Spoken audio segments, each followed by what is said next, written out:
Hello, everyone. Welcome to the first session in Collective Learning Certificate 2, Supply Chain for Health, designed for Nigeria, in collaboration with the Association of Industrial Pharmacists of Nigeria and the IAPHL Nigeria chapter. Now, first of all, big congratulations to everyone who have successfully completed CLC1 and have received the CPD certificates. So that's great. We are waiting for CLC2 to finish as well. So we will organize a combined certification ceremony for everyone. Okay. Now, for today's session, people who have already done CLC1, you already know a lot about the Hive platform and how the course is organized, but someone probably who is new, please pay attention so that you can also get to know a bit more about the platform, and that will help you in managing this course over the next 6 weeks. Next slide.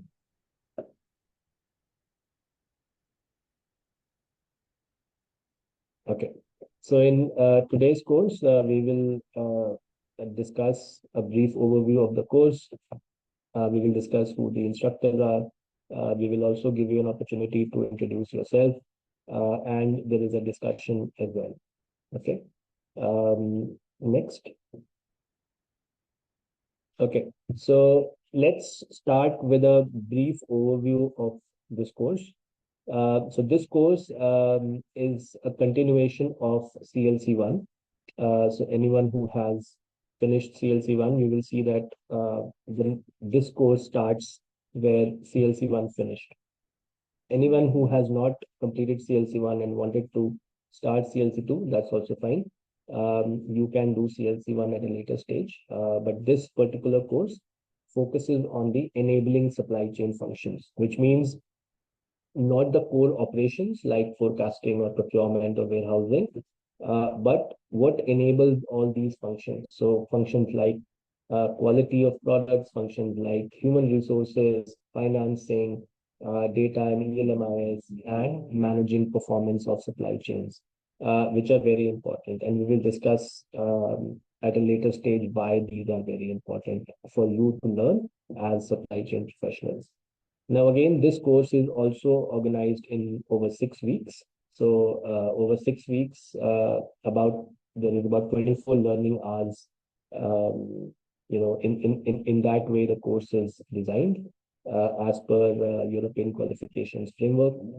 There are 5 modules, 37 lessons, and 7 quizzes. And then after all this, there will be a final assessment, just like there was in CLC1. Similar to CLC1, there is peer-to-peer learning. So I know I have seen some of you have already started contributing to some of the discussions. Our other facilitators of this course, Madam Okafor and Ogbuche Odo, and myself, we will also be, supporting you through some of those discussions, asking more questions, and trying to, provide more interesting points through those discussion forums. Just like CLC1, this course is also recognized by the Pharmacy Council of Nigeria. So anyone who is a registered pharmacist with them, you can also reach out to them upon completion to get your MCPD points. Okay, but you have to reach out to them separately. But from our side, once you successfully complete the course, you will receive the international CPD certificate, and more details will be provided later by Muskan. So maybe Muskan, before we go to your section, maybe we can do a quick round of introduction, maybe starting with you, and then we can have everyone who is present today. They can speak quickly and introduce themselves as well. Hello everybody, good afternoon. Muskan, your voice is not audible. Is this better? Yeah. Okay. Hi everybody, my name is Muskan. I am a community coordinator here at B-Skilled. You must have met my colleague Shreya. I'm the second member of her team. I've joined very recently, and I'll be the community coordinator in charge of the CLC2 course. So you have any issues, any logistical difficulties, administrative support, or would like to chat about whatever's happening in your course progress, I'm the person you reach out to. And I'll put my email ID in the chat, or you can text us through WhatsApp. At this point, Shreya and I are using a WhatsApp, sharing a WhatsApp number, but I'll have a separate number soon. So you can text me on that. And wishing you all the best with the course progress. Thanks, Muskan. So maybe I'll just announce the names in the order the way it is visible on Zoom. Maybe we'll start with Ahmed. Ahmed, if you can hear us, can you do a quick introduction?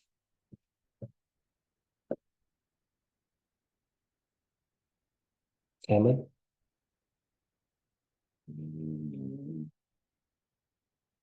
Okay, Ahmed may not be able to speak, so maybe we go to Bethel.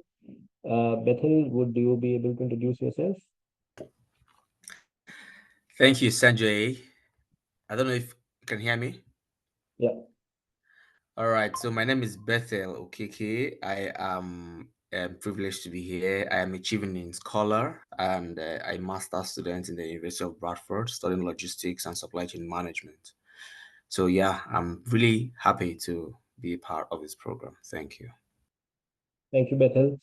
Ahmed, if you're still there, if you can introduce. Otherwise, we will go to Festus. Festus, if you can introduce yourself. Hello. Yep. Good afternoon, everyone. Good afternoon, Festus. Yeah, my name is Festus Tony from Federal Medical Center, Makurdi, and I'm been part of the course from CLC1, except for those that are new here now. Otherwise, the rest of us will know access well. But for those that are just coming in, and I'm seeing somebody from Makurdi too that is joining me, I think it's a good one. So it's going to be interesting to be part of this and to go through this stage again. Thank you, everyone. Thank you, Festus. Next, we have Aliyu Abubakar Gadaka. Can you please introduce yourself? Hello, good afternoon. I'm Aliyu Abubakar Gadaka. I'm a pharmacist. I work with Yobe State Drugs and Medical Consumer Management Agency here in Nigeria. Thank you. I'm glad to be here. Thank you, Aliyu. Next, Isaiah Adebayo.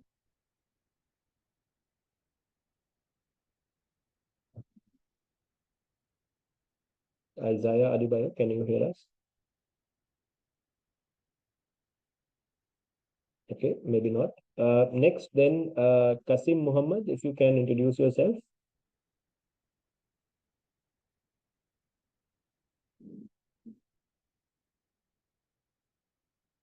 Okay, no problem. Next, Mariam Shehu. Mariam is also from CLC1. So, Mariam, if you can introduce yourself.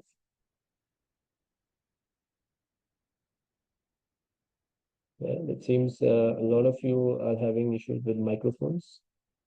So anyone who is left, Farm Raji, Farm Hafsat, Prudence, Batur, Zainab, anyone who can speak, please introduce yourself. Hello, good afternoon, Sanjay. Yeah. Already you know me already.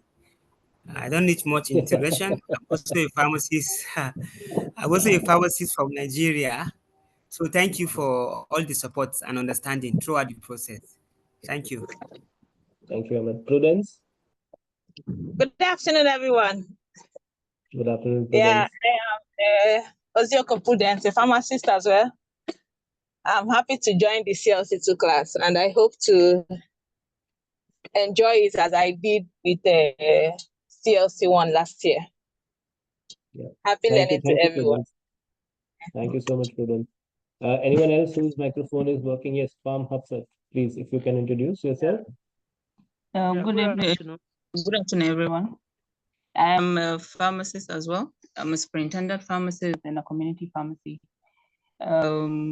I enjoyed CLC1, and I'm glad to be here with you all. So hope to have the very interactive session as we did in CLC1. Thank you for having me here. Thank you so much. Yes, yeah, Batu, I think. Yeah, Yeah. yes.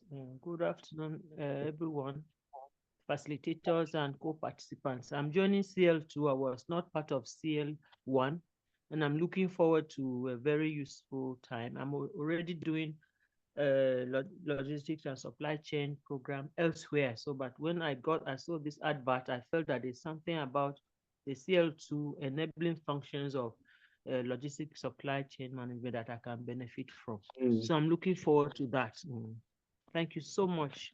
I've worked in the civil service. I've retired as a director, but I'm still supporting my state to strengthen their logistics supply management system, especially as it relates with having a one-stop shop for health commodities for the health sector. Thank you very much. Excellent. It's great to see you here, and I hope you really enjoy and learn a lot from this program. right. Zainab? Yeah, hello everyone. My name is Pharmacist Zainab. I was part of the CLC one. I'm pleased to be here. Excellent. Anyone else whose microphone is working and haven't introduced yourselves? So like Isaiah, Kasim. Yeah, Kasim. Hello, good afternoon, everyone. Good afternoon, Kasim. Hello, can you hear me? Yeah, we can hear you. Okay, my name is Pharmacist Kasim Mohammed. I'm a superintendent pharmacist working in community pharmacy. I want to thank you for the opportunity to be able to learn from this course. Thank you very much. Thank you so much, Kasim, and we wish you have a great time in the next 6 weeks. So people who we haven't heard from are Isaiah, from Raji. Yeah, I think these two people, I think we have heard from everyone else. So if you are able to hear me, and if you can speak, I'll just pause for 10 seconds. Otherwise, Muskan, after that, you can take over and take us to the next set of slides. Thank you. Hello, good afternoon. Good afternoon. I'm pharmacist Raji from Nigeria, a pharmacy manager with a HIV program. I hope to have a quite interesting period with this CLC2. I was not part of the CLC1. I've heard so much about the CLC1 from pharmacist Ahmad, and I'm quite hopeful to enjoy the CLC2 course. Thank you for having me. Thank you so much. Okay, Muskan, over to you then. Okay. So let's just have a quick look at. You have to bring your microphone slightly closer. Yeah. Is it better? Yeah. Yeah, okay. So we'll have a quick look at the course calendar. This has been shared with all of you. What we've done is we've tried to divide all the modules into weeks so that you can pace out your learning. You don't get overwhelmed at once, and you have set targets for yourselves. So for the first week, we started on Monday, 9th of September, and the course goes on till, like you can see here, it goes on till the 27th of October is when your course expires on Hive. But from, sorry,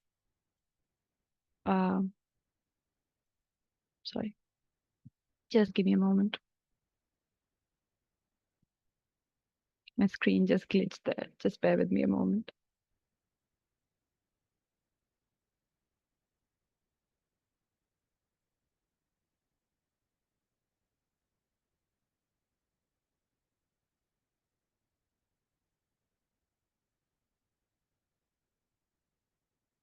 Do you want me to share my screen? Or okay, you're back. Yeah, now we're back. Okay. So yeah, the first week starts with introduction of the course, module 1. Module 1 gives you a brief introduction about the facilitators, what the course expectations are, and you must have participated in a discussion if you've completed this module already, where you talk about what your expectations from the course going in are. Most of the modules are divided into lessons, and after that you have a certain quiz, a case study, something to engage with practically and to try and check your knowledge of that module. every week we have a live session, like much like this one, a classroom session. This week for the first module, we have the session on a Saturday, but for all consecutive weeks, we'll have a session on a Friday, which would be at 4 p.m. Nigeria local time. And we will try to start a lot of the technical sessions from next week onwards. This is just an introductory session to just get you acquainted with the course. To the next week, from what the calendar reflects, we go into module 2 and consecutively module 3 on week 3. And if that's the type of progress that you follow, you're destined to finish this on time. Like, this is how the calendar has been divided and advised to follow. Of course, because you are in charge of your own time, you can finish more modules in a week as well, and however you would like to pace it. But what is scheduled and what happens at the same time for everybody is the live sessions, where we all get together, we talk to each other, and more peer-to-peer learning can take place here. Let's go on to the next slide. Yeah, so similarly here, week 4, week 5, week 6. So after the 5 modules are completed, what happens is that after you finish the quiz, you have a few days which are assigned for self-learning. For anybody who is not able to match up the pace of the course calendar or needs a little extra time to prepare for the final assessment, you have a week or 2 of self-learning where you can go through and revise all the modules, the lessons, the quizzes, and prepare yourself for the final assessment, with which you will get your CPD certification. After the week of self-learning ends, you have a final assessment. The final assessment is something that you have only 5 tries for. So you can only give it 5 times and you have to pass it with a certain percentage. We'll come to that in the next slide. For every other assessment during the course and all modules, for example, your quizzes, all of that is unlimited tries, and you can give it as many times to ensure maximum learning and you understand everything very well at your own pace. So once that ends, let's talk a little bit about the final assessment before we get into this. Here. So in terms of the final assessment, to get the certification, you are supposed to have scored 60% or higher in the final assessment within 5 scheduled attempts.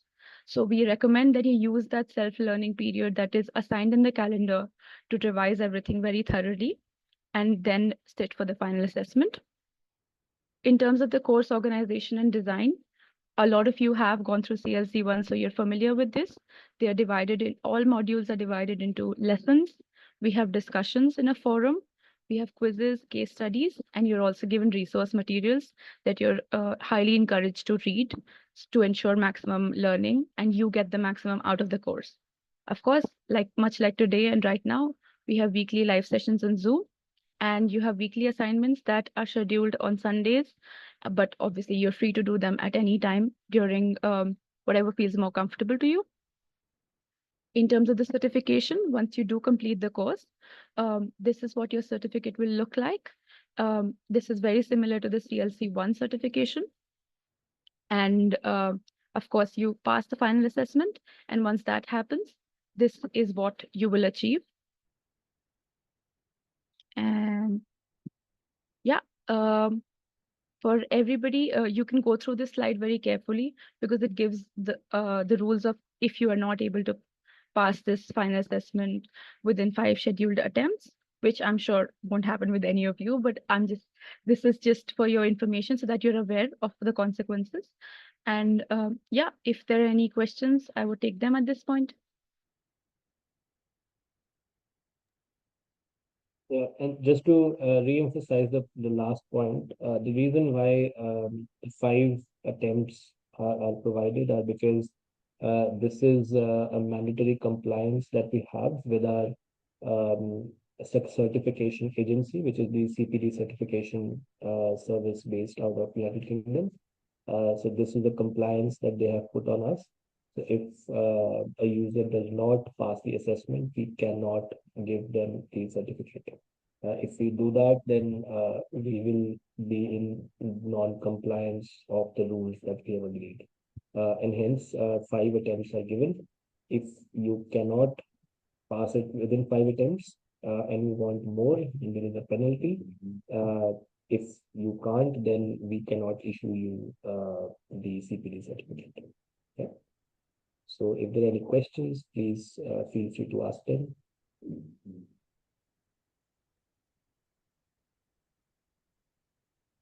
Okay, that's fine. Then we quickly move ahead. Over to you, This Sanjay. will be a quick session today. Next. Maybe, yeah, okay. So here, so these slides have been shared with you already. So here on this slide, you see there are navigation tutorials, which most of you who have completed CLC1, you already know. So I would just like to know if there is someone here who does not understand the Hive platform, does not understand how to navigate the course. Please raise your hand. If there is someone, then we will do a quick navigation. We'll show a quick navigation. Otherwise, then we will move forward. So if there is anyone who does not understand the platform, okay, Batul has raised his hand. Is there anyone else who does not understand the platform fully and does not know how to navigate to the course? Okay, anyways, Batur has raised his hand. So maybe, Muskan, can you show us the course page? I think it's already open here.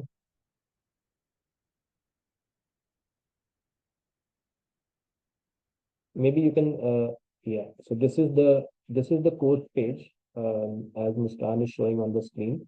So the first things first, this course page is available on the Hive platform. To access this course page, you have to first have your accounts created. And if I'm not wrong, all of you that I'm seeing here, all of you have your accounts on Hive. So you have to go and log in or sign in, whatever is the term that is being used. So once you sign in, you can come to this course. So I will quickly show how to come. So Muskan, can you go to the dashboard, top left? Yeah. So yeah, exactly. So on dashboard, so whenever you log in or sign in, you come to this dashboard. Now, if you are already have started CLC2, it will be shown if you scroll down slightly. It will be already shown even more slightly. Just scroll down, scroll down. Yeah, exactly.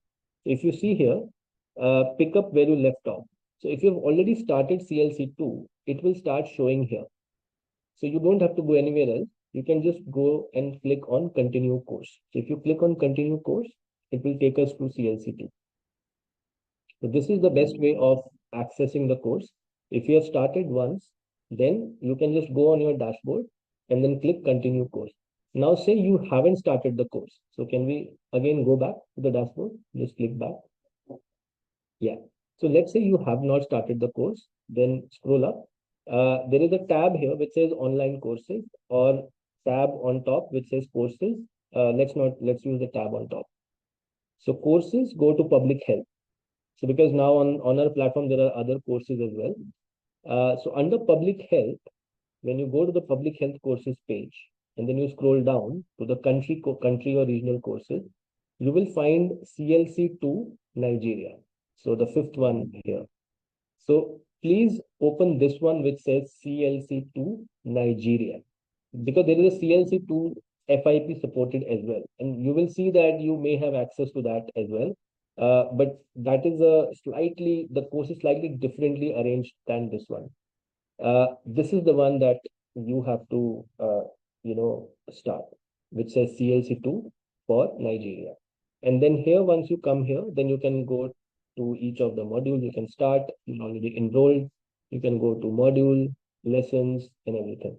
Now, if you go to one particular lesson, I would like to show the mark complete button. Show one which is not completed yet. Yeah.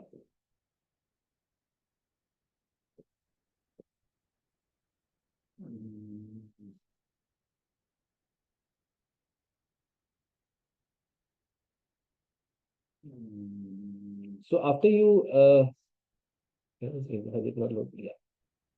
So after you finish any lesson, there is a button which comes which says mark complete. make sure you always hit this button, because if you don't hit this button, the system won't take you to the. Okay, Muskan, can you mute Isaiah? Isaiah, do you want to speak? Thank you.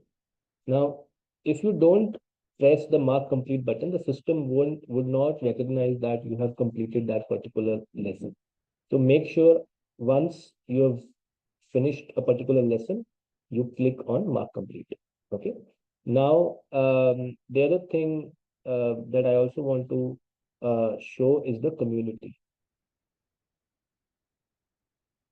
So this was the course. Now, for this entire cohort, for CLC2, we have also created a community. So maybe let's start from the beginning. So you can go to the page which says communities. So if you click on the top, which says community, or on the app also it's the same term, communities. If you go to communities, you will find, scroll down, you will find CLC2, Collective Learning Certificate 2, Supply Chain for Health. Yeah, thank you. So if you go to Collective Learning Certificate 2, Supply Chain for Health, this is your cohort. This is your classroom community where you can see all the fellow learners who are also enrolled in the same course. So for example, if you go to the members tab, so here you can see all the various professionals from Nigeria. So if you see, all of them are here, so you can check out their profile, you can connect with them, you can message them. So all of you are here. So you have your pictures, you have your profile, everything is here. Now, if you go to the feed, so anytime anything happens on the course or the community, it is shown on this feed. So for example, if you scroll down, you can see that Abu Bakr Suleiman has written something in the discussion. Keep scrolling down. Zainab has written something on the discussions. Samuel has written, Festus has written. So all this is visible here on the feed, and you can respond from here itself. Okay. You can like their responses, or you can, respond to some of the responses as well, right from here itself. Okay. So this is the cohort for this particular, this is the community for this particular cohort, and you can use it as well. Okay. So this is a basic, very basic tutorial, a very detailed tutorial. If you go back to the slides now. So detailed tutorials, videos are provided. You have to mute Isaiah again this time. Thank you. So if you use these two videos, the links are here. So for example, Batul, these videos, it gives a very detailed account, a step-by-step tutorial as well. And also on Hive, I think now it is live. If you are signed up for the first time and you go on some of the pages, you will also see an automated tutorial as well on the web interface. So that will also help you understand some of the features of the platform and navigate it properly. Okay, so let's move. So some of you who want to also do learning on the go, you can also use our apps, which are available on both Google Play Store and Apple Store. I would encourage that if you want to watch the videos and participate in discussions, then the app is very good. Also for the quizzes, the app is very good. But there are some sessions where web version is more recommended. So sometimes there are, some case studies or final assessment. I would recommend you use the web version because they work better there. It still works on the app, but sometimes, we have seen because of some internet issues or something, some things may suddenly stop working. So recently there was someone who said the Vimeo video was not working, but it was working on our end and some other students as well. So sometimes it can be an internet issue or something. So if you are using the app and you face an issue, try to log out, try to log in again. Most of it is, sometimes it is an internet issue, or try to see if your app is updated to the latest version. And if even that does not work, then possible. Okay, Isaiah Adebayo, we are frequently receiving noise from your side, so requesting you to keep your microphone off. Thank you. So let's move ahead. We quickly go to the discussion as well. So these are the next steps. So anyone who has done CLC 1, you are already aware. So anyone who is new to this kind of a program, so make sure you follow your calendars. Make sure your profile is completed on the House platform, and then you participate in these weekly sessions, because some of these weekly sessions, they are linked with the program. So if you miss a session, then I mean you can still view the recording, but live, having to participate live and discuss with your fellow professionals, that is of course a better experience than just listening to a recording. So as much as possible, try to participate in these live sessions, because you get to hear directly from your national experts, and sometimes we also bring some international experts as well whenever possible. Okay. Moving on. Yeah, so at this point, if there are any questions, happy to answer them. The next part of this session is a discussion, and I hope you are ready for it. And that will also explain why this course is very important for supply chain professionals. But before that, if you have any questions, please you can ask them.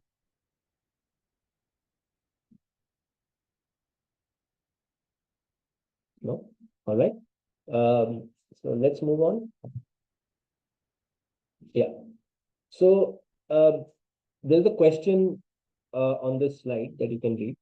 It asks you, why do we need to focus on supply chain enabling functions? But before we answer this question, let me ask you something else.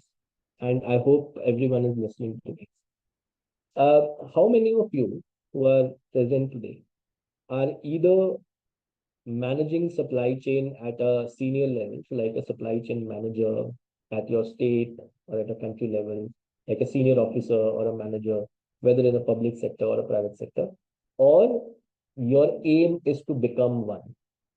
So whether you are today, and is your aim to become one? So if that this statement, it aligns with you, can you raise your hands? So everyone who either wants to be a manager at some point in your life, or are already a manager, or even above a manager level.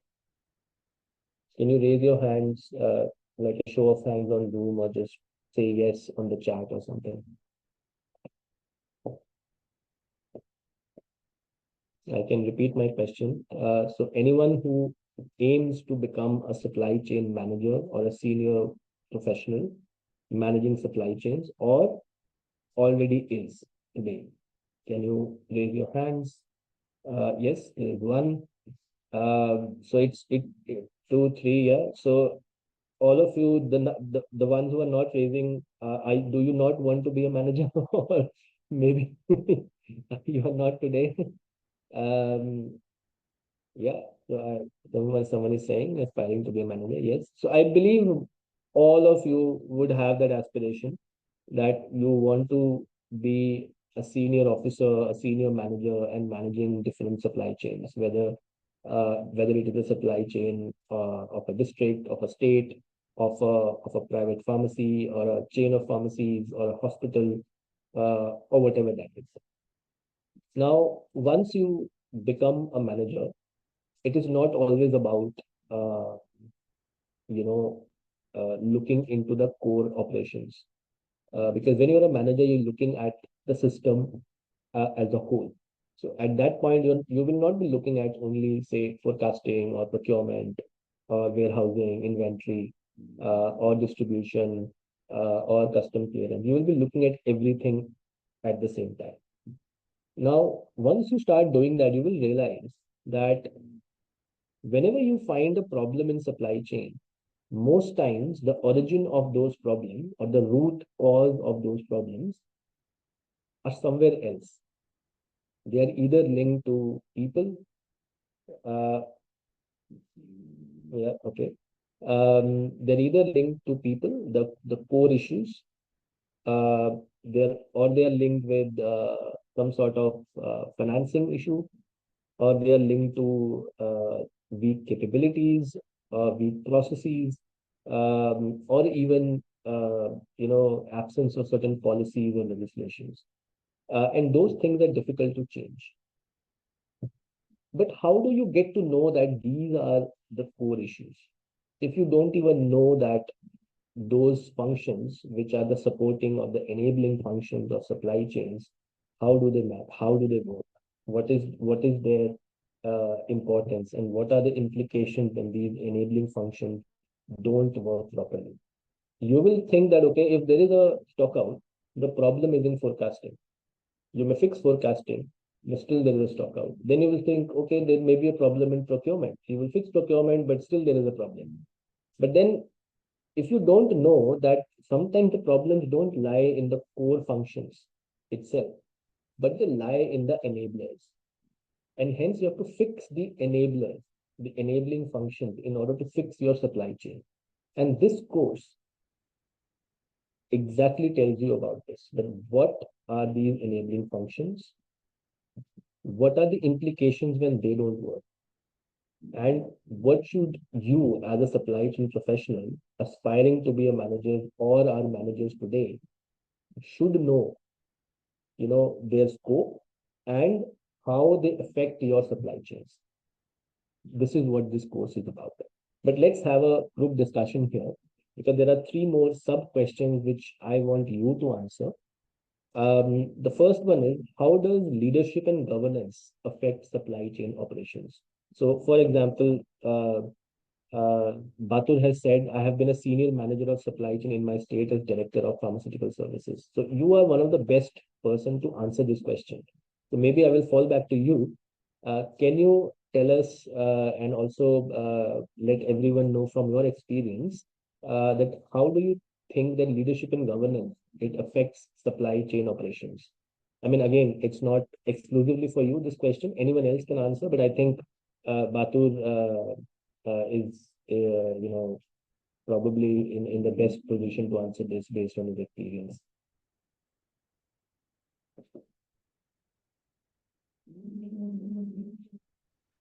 So basically, how human resources can be strengthened for an efficient supply chain.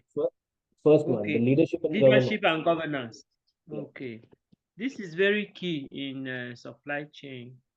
In government, in the political space, we need a lot of support from leadership for supply chain activities to be implemented, because for instance, practically in my state, we had an opportunity where we needed government to move forward and pass a bill on a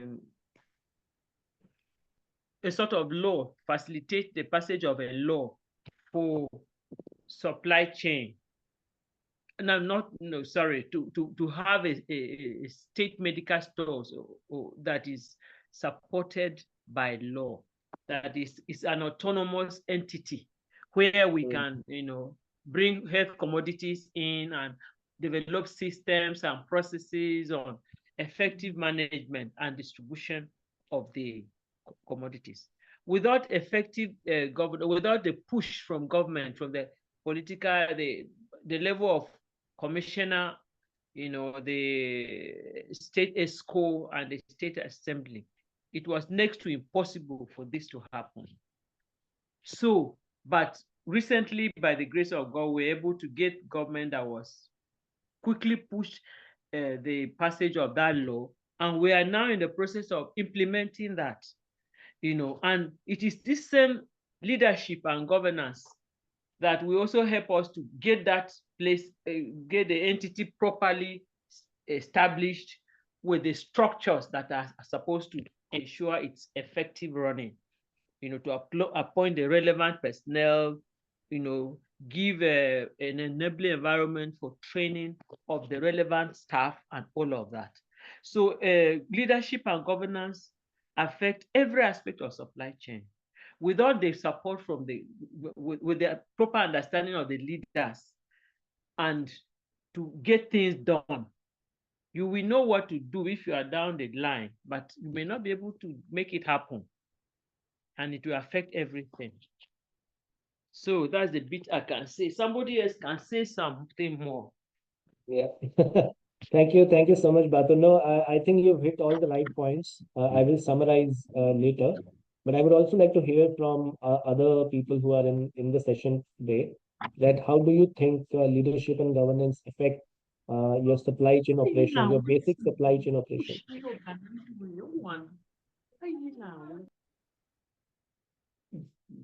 Anyone else? If you want, you can also respond to some of the other questions listed on the screen. So, for example, how human resource should be strengthened, or what could be the key strategies that can make health supply chain financially sustainable? Because that is one of the key issues in today's health supply chains all across, I would say, first Nigeria and then other countries in Africa as well.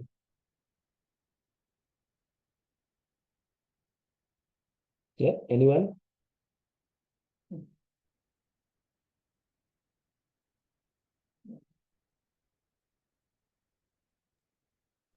I think part of the training, I'm not talking part of strengthening of the human resource for an efficient supply chain is to train the relevant, is to train the trainable.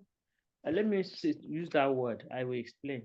Is to train those that can be trained, the trainable, human resource available, so that they will understand what they need to do, how they need to do, and be able to implement it as such for both effectiveness and efficiency.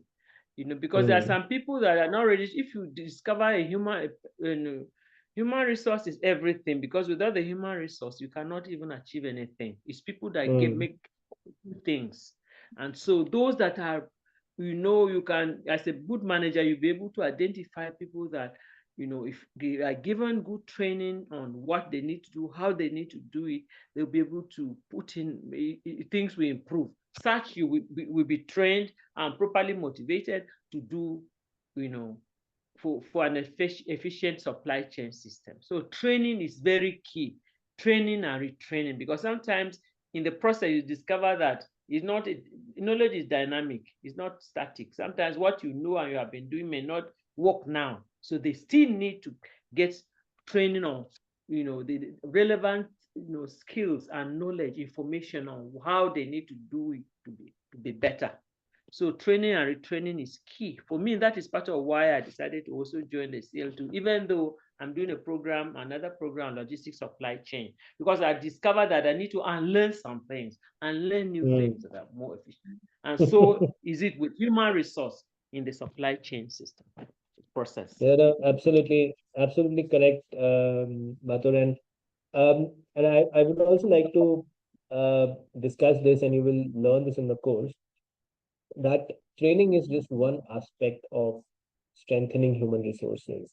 I think the first thing that as senior managers and at senior levels of governance, so with the leaders and everyone, yes, Festus, I will get back to you very quickly. I see you raised your hand. But the first thing for any manager to understand is whether you have the adequate number of people in your team. Because if your team, depending on the work that you're doing, has less people, that means everyone is overworked. And then even if you organize training, the people may not even have time to attend those training because they're overworked. And even if they're trained, because they're overworked, their productivity will never be very high, or their efficiency will never be high because they're overworked. And then eventually some of them may leave because if you can't find enough people to work as a team, then sooner or later some people will move on to some better opportunities if they find them. So first of all is to having the right number of people, and then of course training them. Yeah, and there are some other issues which you will also understand during the program. Festus, you had raised your hand, so please go ahead. Okay, what I wanted to talk about, you already mentioned some, and then Madam Battery also said it, like from the leadership, yeah, because there are supposed to be some key performance indicators that should be monitored to see whether the supply chain operations are effective or efficient, and that needed to be done by the leadership, and then those key performance indicators that are to be monitored. If they are working, it means if you want to in the strengthening now, if they are working, it means you have to reward, like you have to reward, give like a reward, and then where it is not working, then you have to put machineries in place or strategies in place to see how it can, maybe by the training that Madam has just talked about. That's just what I wanted to contribute. No, absolutely. You're absolutely correct. But as you see, because I'm seeing that there are very few people who are contributing here. So either you are hesitant to speak, which is okay, or maybe the other thing is you're not totally sure how these things affect supply chains. If it is the second case that you're not exactly sure how it affects supply chains, then it comes back to my original point. Then you must understand the the implications of enabling function, then this course is very good for you. But if you're hesitant to speak, then I think we as all professionals must say that this is a safe space for everyone to talk anything that they feel is important and without any judgment or bias. So if you are hesitant, don't be. You can put your point across, and then eventually, of course, I will summarize everything for you because for me, you're all part of this program, and you may not know everything today, but that's my job to make sure that we summarize everything for you to make sure you understand the linkages that we're trying to connect, linkages that we're trying to create between those core functions which you studied in CLC1 and now these enablers.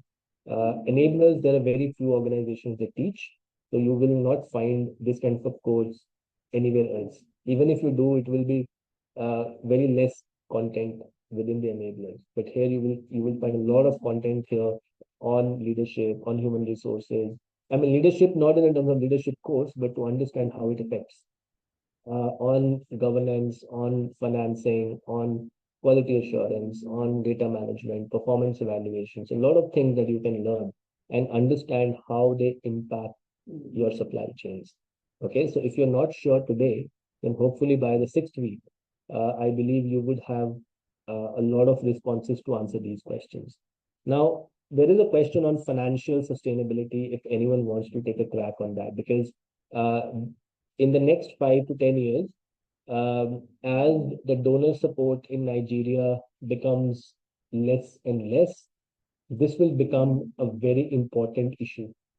If the government does not step up, financing your supply chain will become a very big issue, because slowly Nigeria will also come to a slightly middle income country, and then it will the donor support will stop, even if it does not stop entirely, but it will be significantly reduced. So think about this, and if anyone wants to contribute, that's great.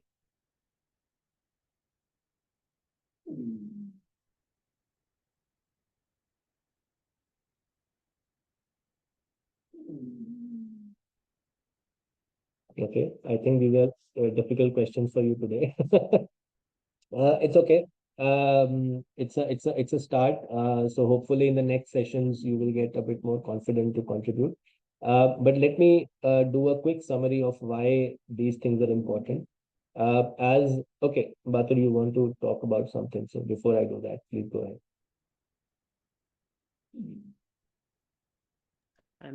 You mentioned that one of the key things about human resource to be strengthened is to have adequate. That's you have an adequate human resource. That is, the persons are available, the staff are available, right? Yes. In situations where there's paucity in paucity of funds, and then they are not employing as they should, it becomes a challenge, because absolutely you still need you need to push, you need to work, things need to be done, but tasks need to be completed, but the staff are not there. And in several of even in Nigeria, we are talking about trying to utilize staff we have come up with different policies on how to bridge the gap of inadequacy of human resource. And so that is really an issue. It's an issue, because when you were talking about it, I looked back at what we have available. Even while I was in service, we discovered it wasn't adequate, and so much. A few of the staff were overloaded. They were burdened so much, and it's a problem. Yeah, really a problem. No, absolutely. I See, still goes back. Yes. Sorry, go on. Go ahead, sir. I'm down. Okay. Now, see, Batul, in this course, we take a slightly different approach. Now, we all know that this is a challenge. We know, and it's been a challenge for a very long time. So instead of saying that it's a challenge, we have to collectively find some solutions to mitigate that challenge. Now, see, what happens is that, okay, you said there is always shortage of funds. So if people in your team, they are good in managing the available funds, and create some sort of efficiencies, then you can use whatever funds are available to figure out how that can be best used to add more people into your teams, and then do more advocacy. Go to partners, go to donors, go to foundations, and figure out a way where they work with the governments to find more money. Because I know also donors and foundations won't give you money to hire people, but at least they can work with the governments, your state governments or national federal government in Nigeria, to at least start a dialogue on how some of those fundings can be bring. Like, for example, World Bank can be one of the institutions who can give governments money for a broader system strengthening activity, which may include recruiting more people. Similarly, in Nigeria today, there is a movement on professionalizing health supply chains. So with NPSCMP, with different state DMAs and MMCUs, with a global organization called People That Deliver, there is already a movement, a dialogue that has started in the country on how to professionalize health supply chain. And one of the first things as part of professionalization is to identify the gaps in the number of people and how to fill those gaps.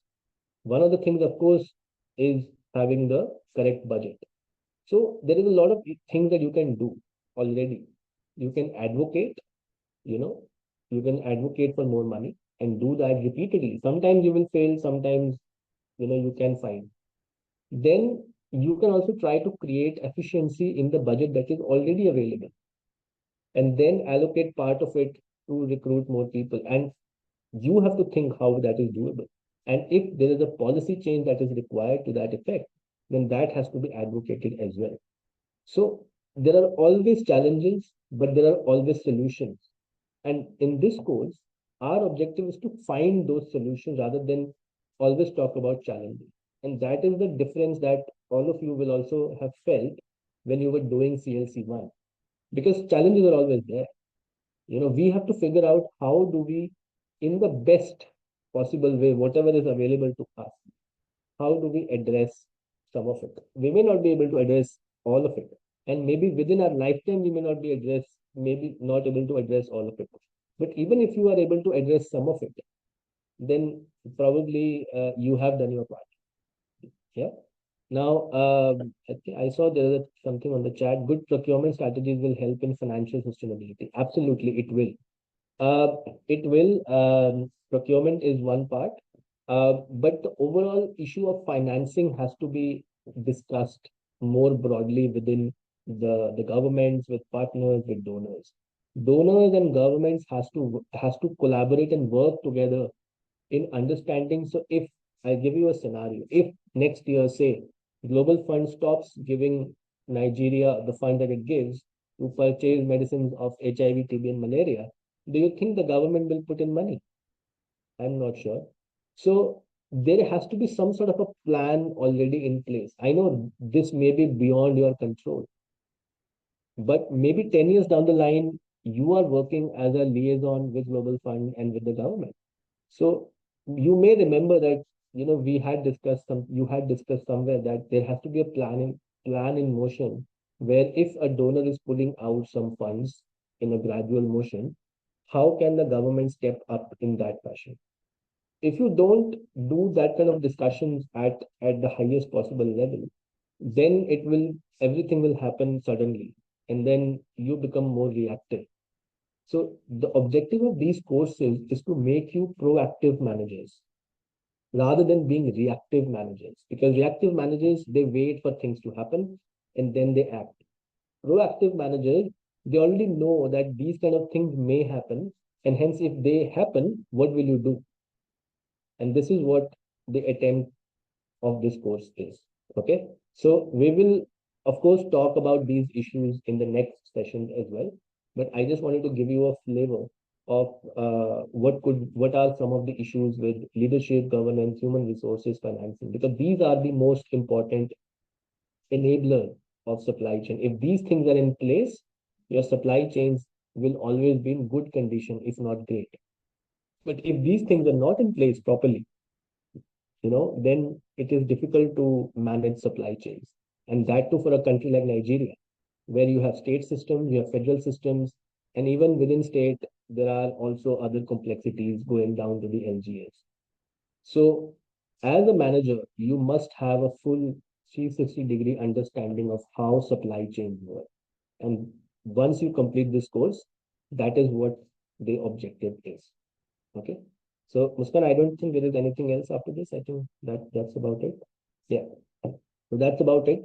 So this was today's session. It was a brief session to acquaint you with the course, with the basic navigation, and also try to have a basic discussion on why this course is needed. Because sometimes people don't realize they learn forecasting, they learn procurement, they learn inventory management, but they don't learn what enables them. And hence, as you grow in life, as you become as you gain more experience and try to become supervisors, managers, and even leaders, if you don't know what eventually affects your supply chains, then you are bound to take wrong decisions. Okay. So if you have any questions, any final questions, any final thoughts, this is the time to speak up. Thanks, Aliu. Otherwise, we will end the session, and all of you have the access to the course. Please keep doing it. There will be a weekly progress report from next week on WhatsApp. So I hope all of you are on WhatsApp. If you're not on WhatsApp, please write to us, write to Muskan, write to Shreya, and we will add you to the WhatsApp as well. There will be weekly progress and there will be weekly sessions. So we will share the progress report so that you know where you are and compared to everyone else in the cohort. This cohort, there are more people. There are at least 30, if I'm not wrong. Last one, there were less. So this is a bigger group. So I think it will be really interactive if many of you start contributing on these sessions on WhatsApp, and we'll see how it goes. So any last thoughts, any last questions? Batur says I don't have access to the course. Okay, I'm not sure. So okay, we will look into that. If you have a Hive account, then you should have access to the course. If you don't have Hive account, then you have to create one. Bethel, you have a question, if you can speak. Yeah, I wanted to ask during the course for this CL2, is there provision for like in managing supply chain data? Are there tools that will be taught? Sorry, ask again. Data. What did you say about data? In managing supply chain data, are there tools that will be taught in the course to help us in? We will talk about. We will give you a basic idea of how data should be managed, giving different indicators of data that where you can extract it from. Now there are many tools. There are just many tools. I mean, it is very difficult to start talking about one particular tool because we also don't want to be biased. So what we can do is during the session on data, we can already get an idea from you guys what kind of tools that you are using in your country. And then we can try to have a discussion on that. But we are creating some more courses which are more dedicated on some of these topics, because in this course, when we are talking about 4 or 5 different functions, going deep into one particular topic becomes very difficult. So that's why we're creating more courses on some of these topics as a whole course. So once we do that, Bethel, for example, when we launch the forecasting course later this year, you will see it is much more detailed now, going into forecasting, supply planning, forecast accuracy, so on and so forth. Similarly, there is a course on data which is currently under people are writing it. So over there, you will see that we talk about different tools as well, which are currently being used. And as a supply chain professionals, how can you think about data management in supply chain? But even in this course, you will still get a lot of idea. But unfortunately, we won't be able to go deeper into many of those tools because it becomes very big. Yeah. Any other question? So, Batul, we will check. But if you are on WhatsApp, please reach out to Muskan, Shreya, or myself. You can just put a chat on WhatsApp. But most likely you should have access. But if you don't have a Hive account, then please create it, and then your access will be given ASAP. All right. So I think we're all set. I wish you all the best, and anyone who's not here, all the best to them. The recording will be shared.